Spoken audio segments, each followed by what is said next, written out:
satu hal yang kalau kita boleh belajar sama-sama di masa pandemi ini, bahwa nyawa kita fragile banget. Orang-orang yang baru aja ngobrol sama kita, baru aja WA telepon sama kita, 1-2 minggu kemudian ternyata mereka sudah tidak ada lagi. Saya yakin banyak yang mengalami kedukaan di masa pandemi. Banyak yang jiwanya tersentak. Ternyata hidup kita begitu fragile-nya. At any time we can lose our life. Kita bisa kehilangan hidup kita. Satu hal penting yang harus jadi pelajaran bagi kita. Kita harus jaga hidup kita. Jangan lagi main-main dengan dosa. Don't be addicted to sin.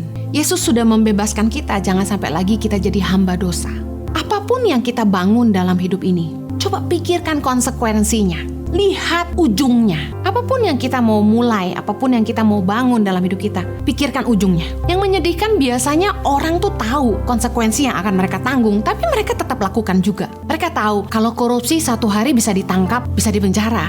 Orang tahu kalau mencuri bisa dihukum, tapi orang tetap mencuri. Orang tahu kalau kerja nggak bener nanti bisa dipecat, tapi orang tetap kerja nggak bener. Menyedihkan. Amsal 14 ayat 22 mengatakan gini, ada jalan yang disangka orang lurus, tapi ujungnya menuju maut. Coba introspeksi diri dalam semua yang kita sedang kerjakan. Apa yang sedang kita bangun hari ini, hubungan yang kita sedang bangun hari ini. Mari lihat ujungnya kemana. Karena firman Tuhan berkata ada jalan yang disangka orang lurus, tapi ujungnya menuju maut. Kalau Anda tahu Anda sedang main-main di jalan yang ujungnya menuju maut, hentikan hari ini juga. Jangan memulai tahun 2021 dengan keputusan yang salah. Hentikan apa yang salah yang kita sudah bangun di tahun 2020. Ayo introspeksi. Biasanya mengawali tahun baru orang suka bikin resolusi di tahun yang baru. Tapi berapa banyak kita yang akhirnya gak mengerjakan apa yang kita katakan kita akan lakukan. 2021, dengar firman Tuhan. Jaga hidup sungguh-sungguh. Jangan lagi main-main dengan dosa.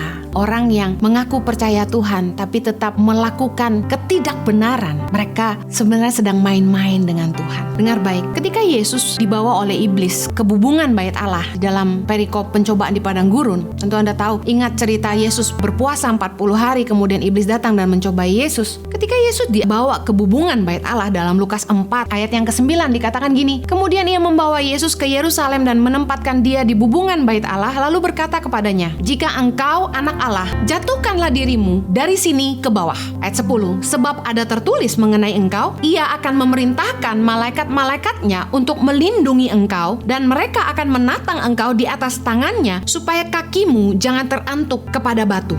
Ayat 12, Yesus menjawabnya, katanya, ada firman, jangan engkau mencobai Tuhan Allahmu. Dengar baik, orang yang main-main dengan hidupnya, gak serius sama hidupnya, main-main dengan dosa, main-main dengan ketidakbenaran. Dengar baik, Yesus berkata, jangan engkau mencobai Tuhan Allahmu. Satu hari nanti ketika kita harus berhadapan dengan konsekuensi dari dosa, ketika kita harus berhadapan dengan resiko dari perbuatan kita, konsekuensi dari semua keputusan kita yang salah, dengar, Tuhan gak akan nolong kita karena kita mencobai Tuhan. Take life seriously. Jangan suka nganggap enteng segala sesuatu. Saya paling gak suka sama anak muda yang selalu nganggap enteng. Dikasih tahu, hey, lagi pandemi, pakai masker kalau keluar, rajin-rajin cuci tangan.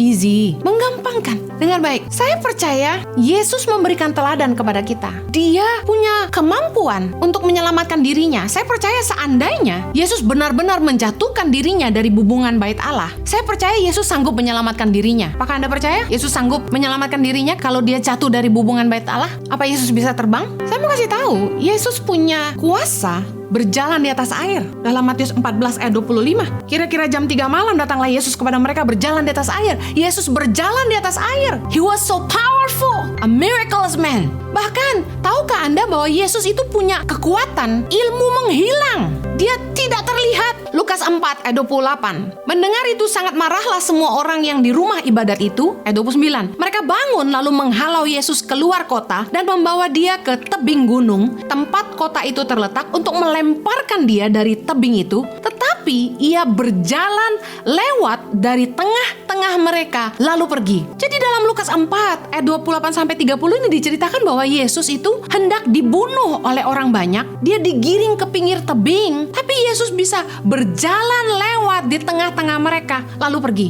dengan santainya. Yesus bisa menghilang. Apakah Yesus yang bisa berjalan di atas air, bisa menghilang di tengah kerumunan orang banyak, tidak bisa terbang?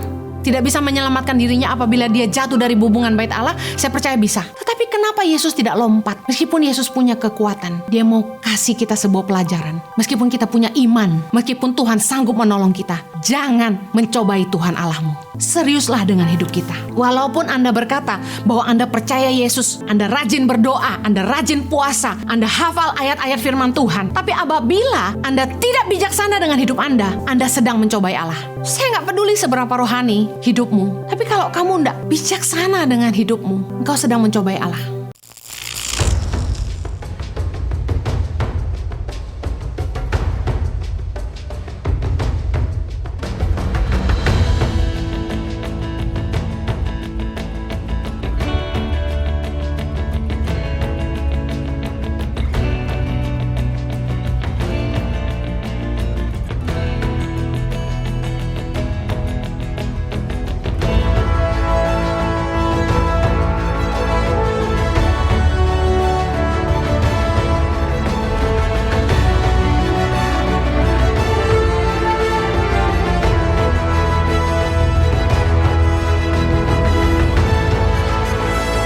Suka duka, perjuangan guru tangan pengharapan dalam membangun pendidikan di pedalaman Indonesia.